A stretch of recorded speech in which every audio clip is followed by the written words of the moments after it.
I mean, I had to do the same, just so you know. Show the boobies.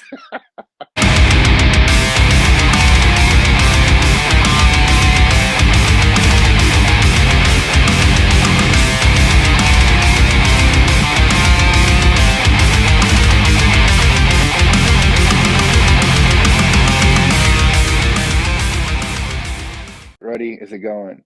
I see All it's right. It's recording recording. started. All right. So I don't even know if I need to introduce you because I think your name introduces itself at this point.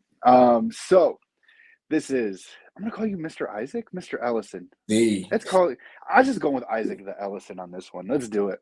So we met what exactly? No, dude, it's been exactly 12, no, 10 years no, this it month. can't have been exactly. It can be, Exactly. but holy crap! No, it's That's been exactly 10 years. really No? Yep. 2022. It's Yeah, 2012. yeah. That's yeah. Yeah, exactly. It's Mm, like, oh shit, 10 years.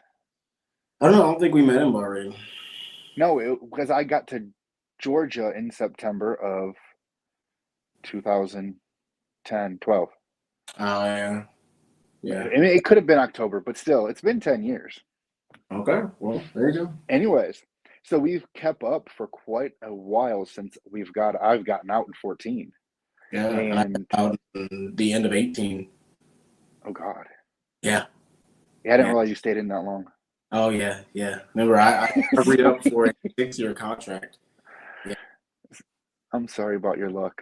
it is. Anyways, it got us to where we are now. Needless to say, so like I've said, I don't know if you've ever believed me, but I do consider you a mentor because I've learned an awful lot from you, and I feel like you have gotten me to the point to where I am now, and looking up to you is what helps me continue to go in the future. I know I really haven't said all of that, but boom, I just said I mean, I'll have to go off camera to cry, but it. You're welcome. I usually just cry in the shower. That way I can tell any difference. You know, that's actually very smart. I never thought about that. You always got to think of it. You're gonna wonder why I take 3 showers a day now.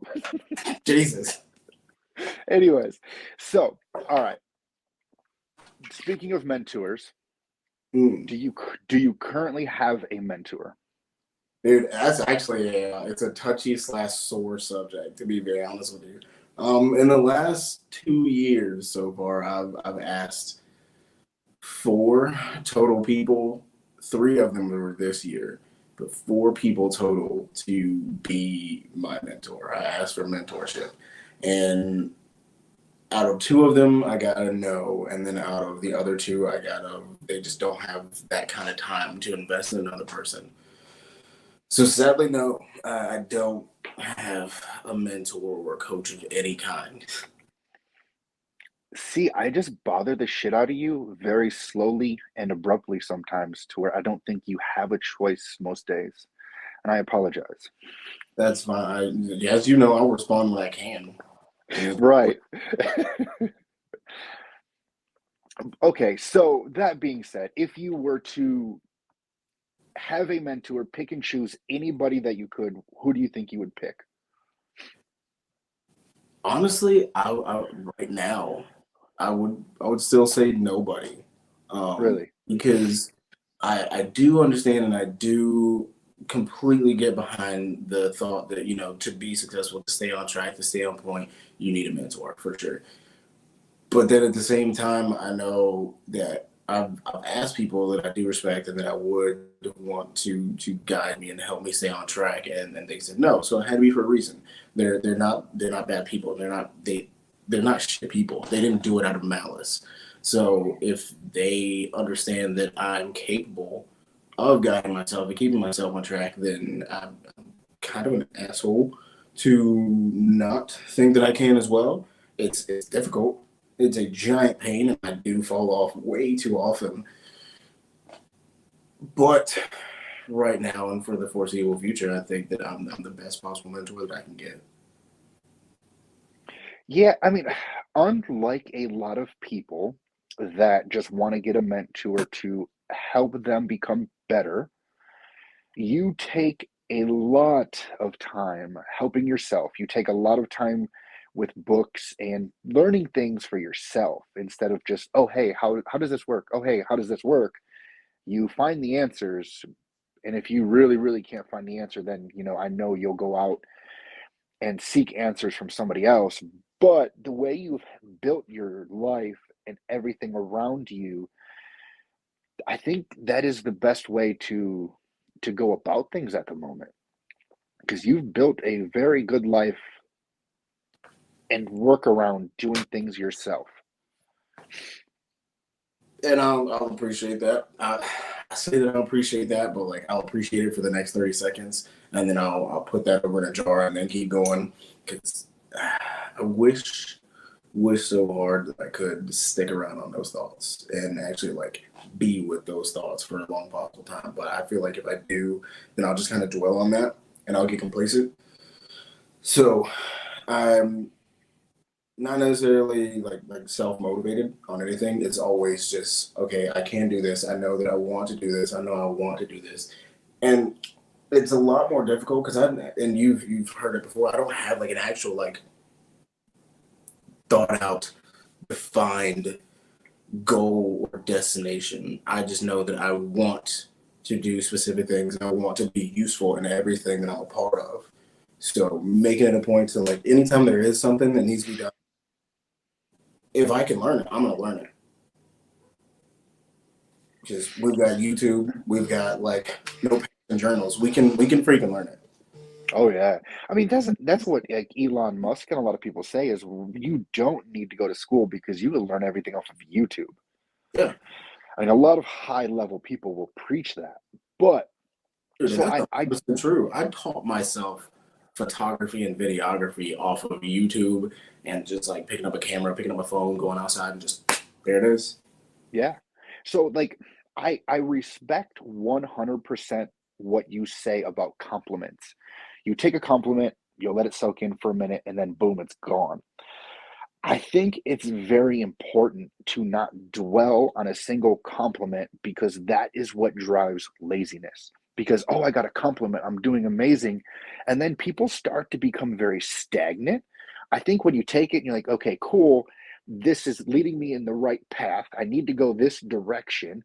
And then, boom, you keep going in that direction. And then you get another compliment that lets you know you're on path and you keep driving yourself forward because you're not going to sit there and dwell on a compliment for the rest of your life. You know what I mean?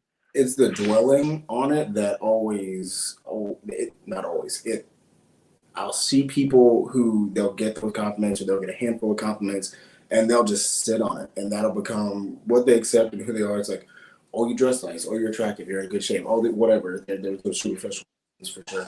But they'll get those and they'll sit on them and they'll make that their entire purpose and their entire who they Mm-hmm. are. And they won't continue it, they won't grow it, they won't do anything with it. Versus I prefer to do it this way. It does make things a little harder for sure. But when you do run into those bad, hard times, you got, like David said, you have that cookie jar, you dip Yeah. down into it and you soak on that compliment to get you back where you need to be. You soak that up to get you back on track. Yep. I agree 100%. And I think that's one of the smartest things a person can do. Like it really is. Yeah, there's plenty of times you've seen it. We saw it in the military. People, you'll get one good EP, you'll get one good promotion, you'll get attention from a specific individual, and bam, they are a badass, and they live off of that, even though they are now a crap show the entire Hmm. way. Yep. So let's not talk about the mentor so much now and, that path. If you could emulate the life of someone or two people, whose life do you think you'd kind of want to emulate? That is a Or very easy question because I or think multiple about it people? regularly. Still two, still two. It would be Bedros Keuilian and Peter McKinnon. Mm, Because both of them, A, came from just literally working crap jobs, doing whatever. One was even a freaking foreigner. And they literally made it their point to learn whatever the heck was in front of them. They, like, there's not one thing that they touch that they don't become at least a subject matter expert on. And that for me, like that is something that I do live to try to emulate. You know, because I started when I wrote this question down yesterday, I started to think, and Peter McKinnon, for sure, was one of them because for one, he seems like he has his hands in so much, and he's basically turned his life into a movie. Like he has fun, and that is basically his paycheck. Like Yeah. just the way he lives his life is amazing. And then, Bedros came to mind and stuff like that. But either Andy Frizella or David Goggins for the amount of discipline, leadership, and the ability to tell a person to fuck off without giving a shit whose feelings they hurt. Why does telling people to fuck off without hurting their feelings, like why Well, is that important well, though? without caring whose feelings you hurt. Like if you do something disrespectful, I tell you fuck off. I don't care if that hurts your feelings, basically. Mm. Because Yeah. like I think, because I know I have the issue of tippy toeing around people's feelings, caring about what people think, don't want to hurt somebody's feelings, and that kind of drives me and leads my life down a path where I don't need it to go, and I don't want it to go. There's a very fine line on that one, and that's something you gotta find on your own. I know that like there's always a really eloquent and professional, but still stern and easy to discern way to tell people to fuck off or tell people to unfuck Right. themselves, and that's something that once you do learn how to do it for yourself, makes things a lot easier. Like I can get that about David Goggins. I wish that I could actually ping in more on Andy Frisella's like backstory, but it's been a while since I've actually listened to any of his podcasts or anything. Yeah.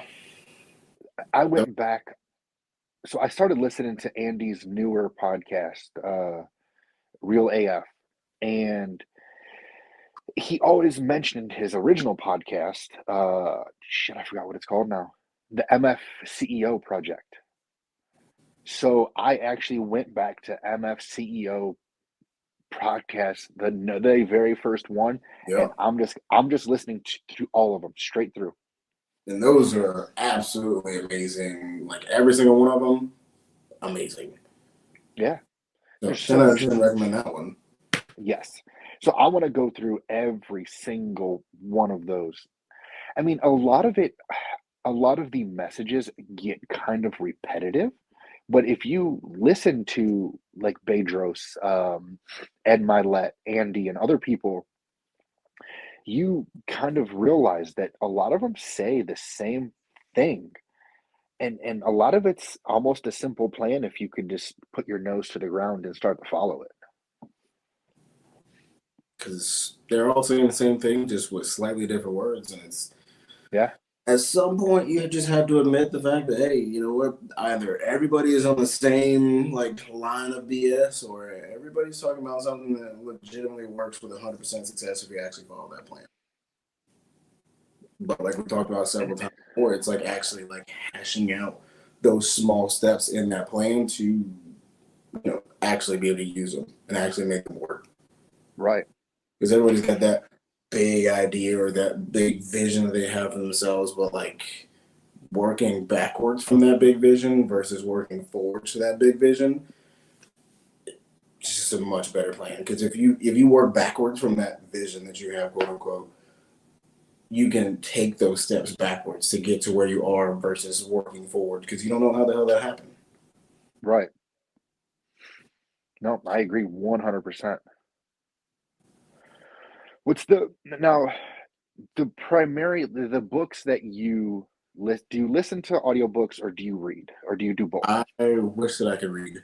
Like, I will not sit still to read a book. That's where I know that I do not and probably will not have the discipline for that.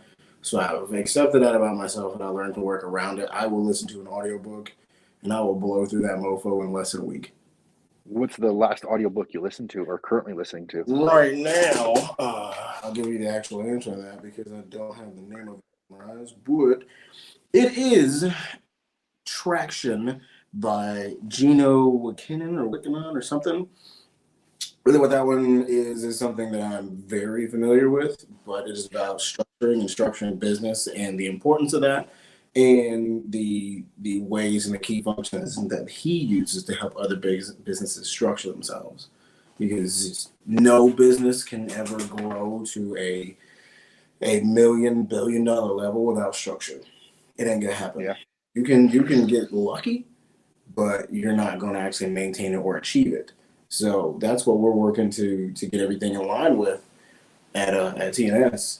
And honestly, I'm a big fan of it. You already know that I'm a massive whore for organization. So it just Yep. gives me a job because all of my work is already done.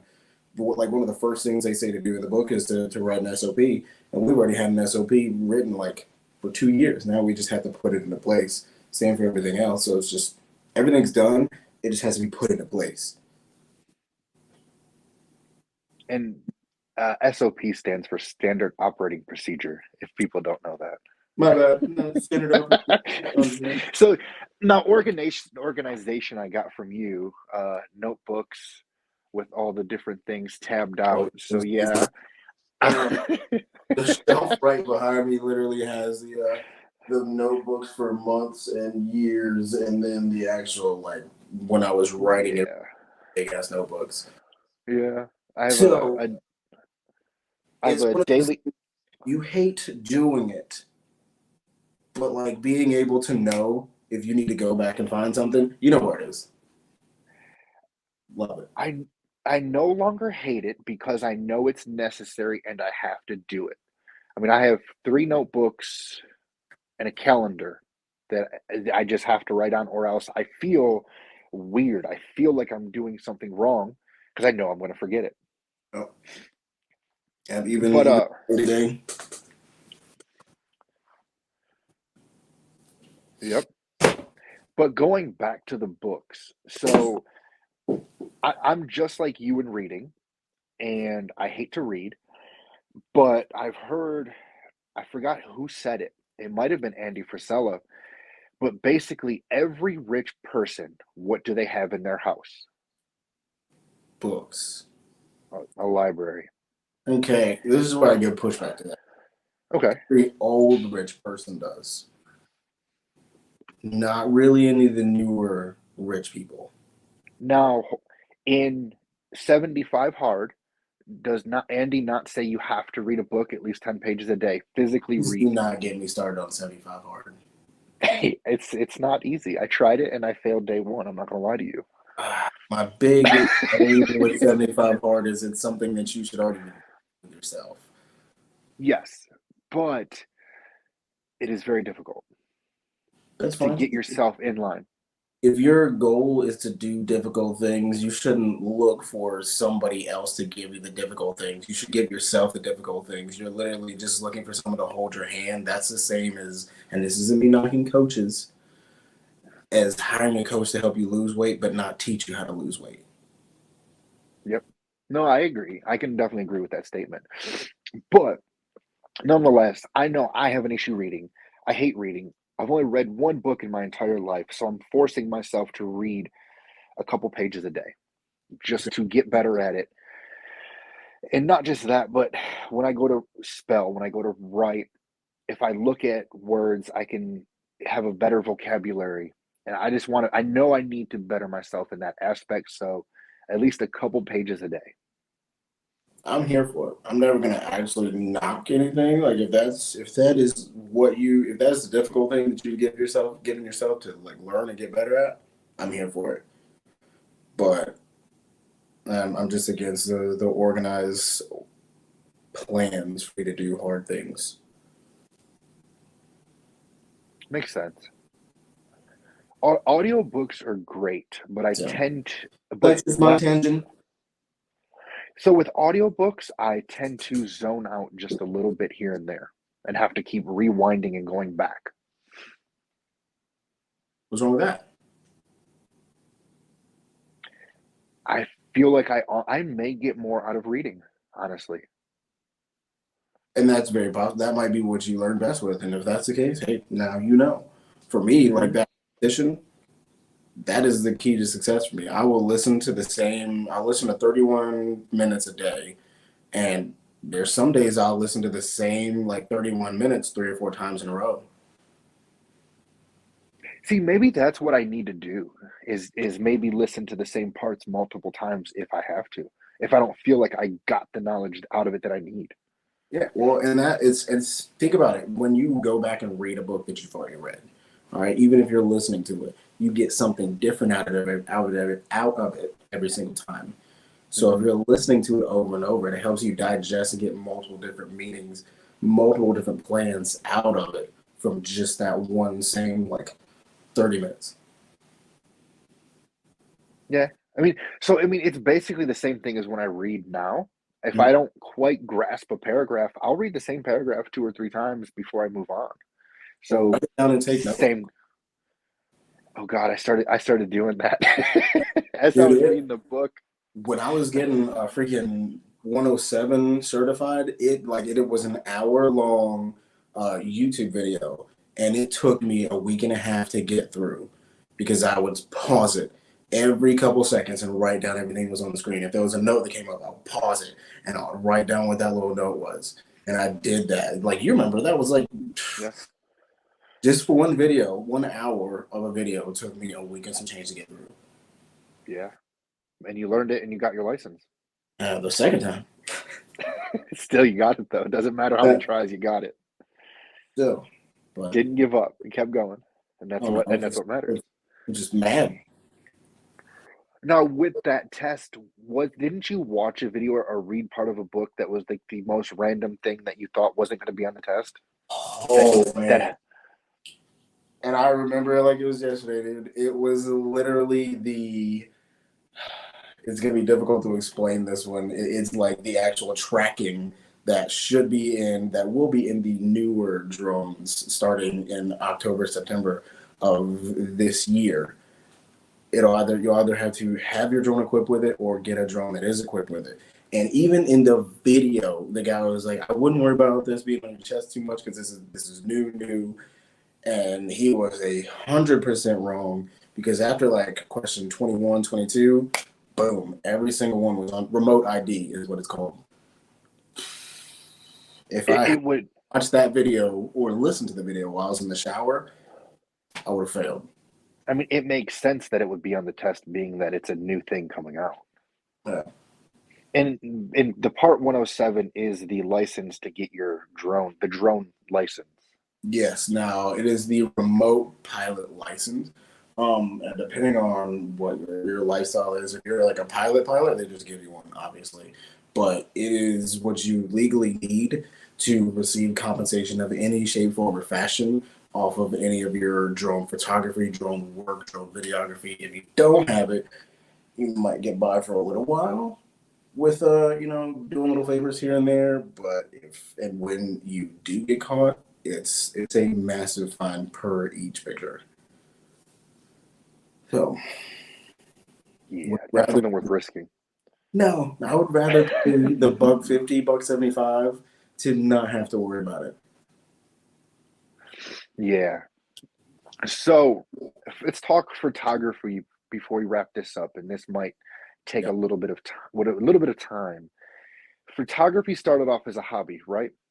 No, I've legitimately since I was like in high school, I've been interested in photography, but I just told myself everyone else is better at it, or this is just a hobby. I'm not really interested in it. I just like taking pictures.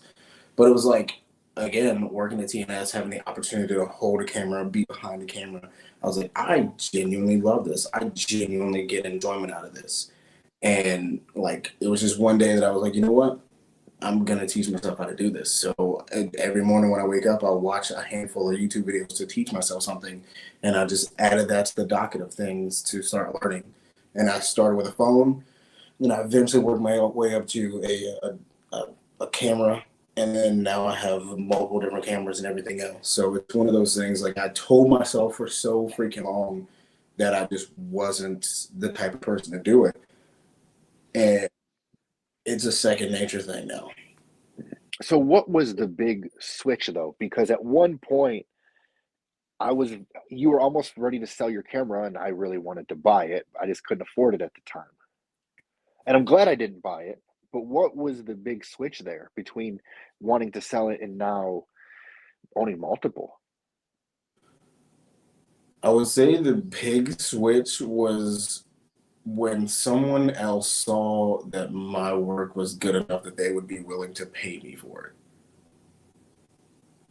Like that So was, almost hmm, so almost the validation that you are good enough. I guess I'll have to go with that as much as it traps my ass to actually say that I needed the validation in it. But yeah, like, and it was a person who I love them to death, but they are very, very sparing with their like genuine compliments and how they spend their money. So the fact that he was like, "Hey, can you shoot this for me?" I was like, "Yeah."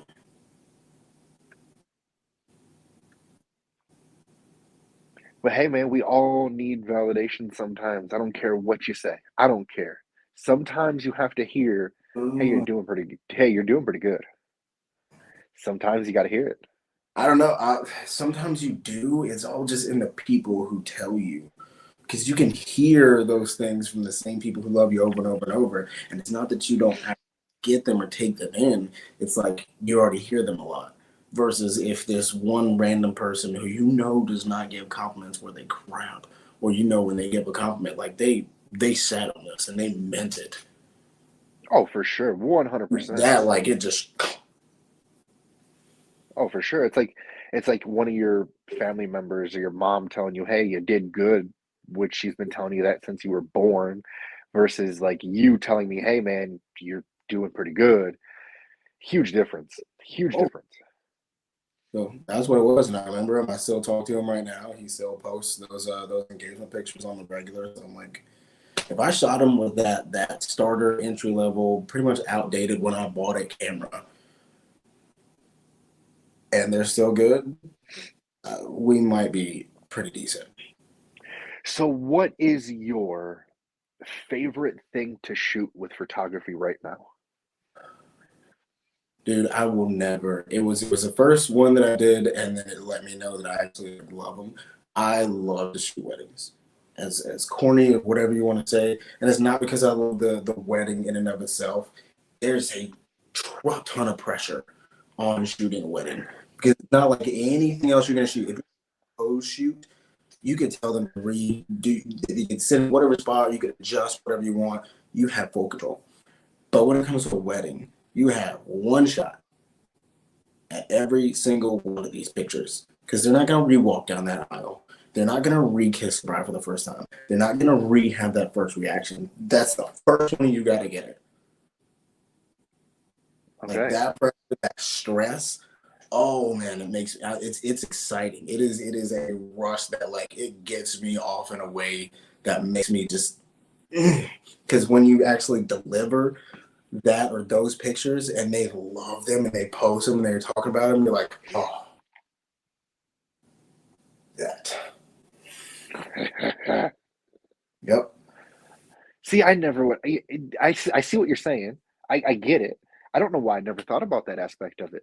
Like Oh you man. get one shot. You get one shot of everything. Oh yeah.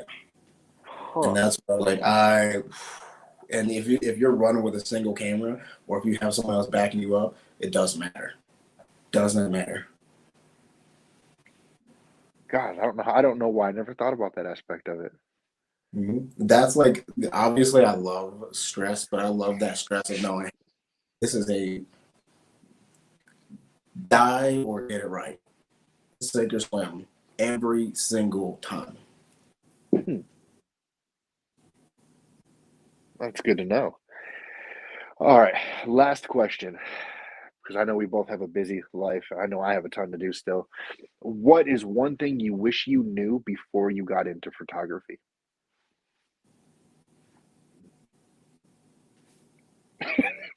I feel like I know the answer, but I kind of hope I'm wrong at the same What do time. you think the answer is? How expensive everything is. I don't give a shit. I do not care how expensive things are. Um, I wish that I would have just outright bought a camera instead of playing around. Because with due the amount of money that I spent on like moment lenses, great asset, great thing to have for sure. The amount of money I spent on moment lenses and moment equipment and moment gear, I could have bought the camera, the first camera that I had, and a better lens. So just biting the bullet, jumping straight into it and doing what you needed and what you knew you were going to work up to in the end. Dude, if I would have been able, if I could go back and tell myself one thing, I'd be like, don't waste the time, just get the camera. Because I already had the camera, like I was already looking at it, I already did research on it. I already knew this was a camera. As long as I dedicated and I actually enjoyed this, I would get this camera. I already knew. How many times and how often do you think people slow down progress for that same reason? They don't basically bite the bullet and get what they know they need to and kind of play around with the low level stuff first. Oh, daily. Everyone does it. And it doesn't matter who you are. Everyone does it to a certain extent. Everyone thinks, oh, I can spend this small amount of money and still be just as good as this. Or I could just do this one thing. I could take these shortcuts. I could do this one. It's going to be just as good. Everyone does it. That's why you still see people running around thinking they're taking pro-grade pictures with cell phones and stuff like that. Not that it's not possible, but there's not a time in the world that a pro-grade piece of equipment is ever going to beat a all-around piece of equipment. I mean, I just finished the book last night. I read Ed Milet, um, Max Out Your Life. And one of the things he says is kind of an generalization of it. Don't live with like you're broke. Don't look at the price tag. You live for your worth. Like if you think you're worth something, bite the bullet and do it. Just get it done and over with so you don't end up in this situation that like you're talking about right now. Yep, and there's a YouTuber that punches me, and it's the reason you don't see me buy anything other than Canon lenses. There's a YouTuber that literally says it at the end of each of his videos, and he says, like I always say, buy it nice or buy it twice. Yep, 100%. So on that note, Well, it's been real. Hey, oh, are you wearing a TNS shirt right now? 100%. Yeah, it's Okay, TNS Thursday, okay. man. Why would I not? I mean, I had to do the same just so you know. Show the boobies. Yeah, it's TNS Thursday, dude. That's like there's a apple and barbell. There's an apple and barbell. There's an apple and barbell. Swear this. Hey, um, TNS, the Nutrition Store LLC. They're all over social media. Just so you know. I mean, we're not plugging You've them. seen this, you've probably seen, well, you've probably only seen it because you saw some TNS stuff. Yeah, I mean, it's not a shameless plug or anything at all. It would be a shameless plug if we were just the same shitty place that always wanted to do the same shitty thing, but it's a whole So, experience to interact with TNS like community members. oh, for sure. So your social medias. I need to get what social you have multiple social medias. Yes. Which ones do you want me to link down in some description somewhere? You can link whatever the hell you want, dude, obviously. Okay. Dude, I'm not shy about anything. My overall goal is like if I can get one person to look at any of my stuff and they can go to TNS or they go to the photography, I'm here for it. That one person is going to turn into 2 and 3 and 4. Exactly. I mean, it's all about changing one life at a time. Yeah, yeah. That's why we take the time for each person. Yeah. Even if you improve one person every day, how many people can they improve that improve even more? That's the thing. I don't know. Ooh, please don't start this conversation. I know, I know. We'll have to save it for another day. We'll have to do Yeah, another one. just put a thumbnail. Put a thumbnail This, in the Immortality Project. right. It got serious there. I mean, I had a list of questions, and I think I only touched on half of the questions. Yeah, I'm So fairly yeah, long. we'll do it again. All right, boss man. It's been real. I hope you enjoy the rest of your day. You too. Thank you. Bye. Like